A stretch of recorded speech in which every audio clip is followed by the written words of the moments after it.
Hi guys, this is Alish from GameMediaLab.com. Welcome to my exciting world of live audio mixing. In this video, I will break down my process of prepping for a show, the entire procedure from the booking call to the event itself. Let's go!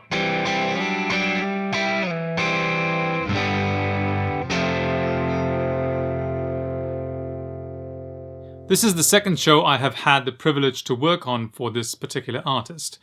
The first one included guest star bands and musicians, his own band, a symphony orchestra and a 30-piece choir. Now the show I will discuss in this video, however, was just the artist and his band with the addition of 2 guest star vocalists. I got the booking call in May, with the show scheduled for September. The only information I got was the date and the location of the event, which got marked down in my calendar. I decided to do the preparation work about 3 weeks before the date of the show, which got a separate mark in my calendar as well. The first thing to do is to get as much information about the event as possible. I first called the artist to get the information about the band lined up, confirmation on the date and location of the event, and the contacts for the venue and the band leader. The second call went out to the venue, because I was told that we would be using the sound system that was already installed there. I received a list of all the audio gear we could use. Now, the information also included the contacts for the staff members that were in charge of audio, which were noted and saved in my contacts list. I had the good fortune of working there previously, so I knew the location, basic dimensions and layout of the venue, which meant I could consult my own notes for that location from a previous gig. The third call went out to the band leader to get the input list and the monitoring needs. As we have worked together once before, I pulled up my old input list and stage plot and adjusted them for this particular occasion. Then I sent my documentation, so the revised input list, output patch, stage plot and my contacts via email for confirmation to the band leader. This step will vary from show to show, but I find it to be almost always present.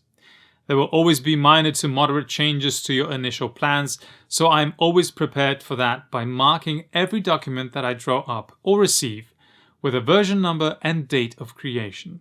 This helps me keep track of the changes and gives me a reference for communicating with other project members. The big change for this project was the fact that due to booking issues, the original band was changed for another accompanying band.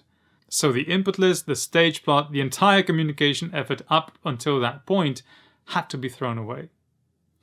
We agreed that I would be present at the rehearsal 3 days prior to the show to meet the new band, figure out their input list and monitoring demands, and listen to the changed arrangements that will help me mix more efficiently on the day of the event.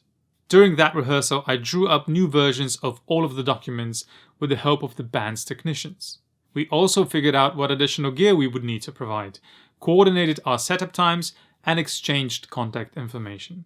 While we were doing all that, I was also creating simple notes for the newly arranged songs that will help me mix more efficiently.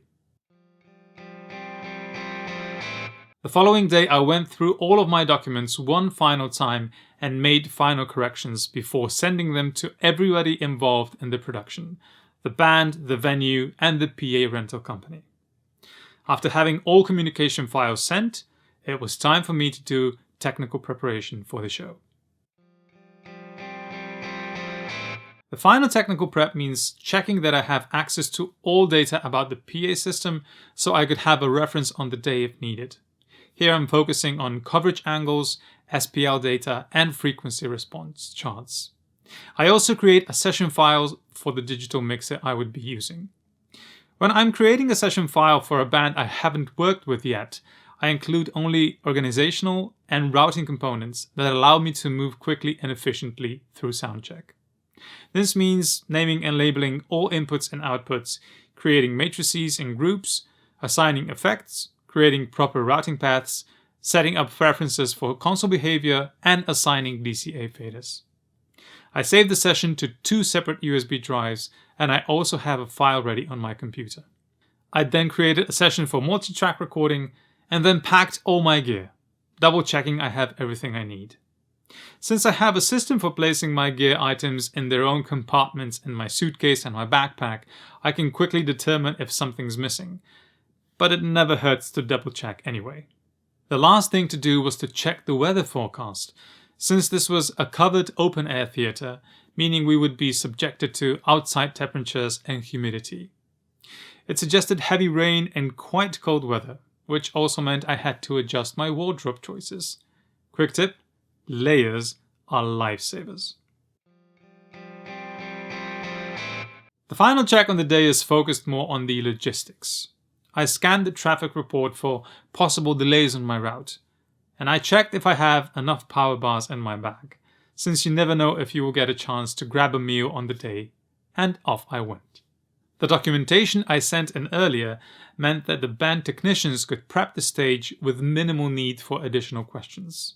That was great because I could do PA system verification and alignment without much disturbance. We got to run a full line check and perform basic monitoring out before the ACT members got on stage, which meant that our schedule worked out as planned. Finally, showtime. I'm glad to report that all that preparation resulted in a great show.